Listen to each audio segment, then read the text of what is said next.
Pemirsa, warga keluhkan debu angkutan batubara disposal dan gangguan suara akibat aktivitas penambangan yang dilakukan oleh perusahaan tambang di Desa Gunung Megang Dalam, Kecamatan Gunung Megang, Kabupaten Muara Enim. Nah, ini perumahan warga RT 3.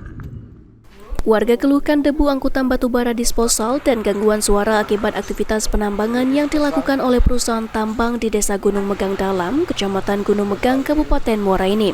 Nopri, salah satu warga, mengeluhkan pencemaran udara oleh debu aktivitas tambang ini sejak 5 bulan belakang. Ditambah lagi ketinggian limbah disposal sudah mencapai 12 meter. Yang pertama itu kami warga RT 3 ini merasa terganggu dengan adanya aktivitas PT RMKO membangun disposal pembuangan tanah.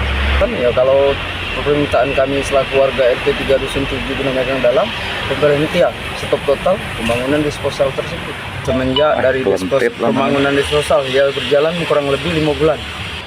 Ketinggian disposal tersebut sudah mencapai mungkin 12 meter. Saat ini warga yang merasakan limbah disposal sudah menyampaikan keluhan ke pihak pemerintah Kabupaten Muara Enim. Namun sampai saat ini belum ada kejelasan dari pihak perusahaan terkait. Mardiansyah, PAL TV.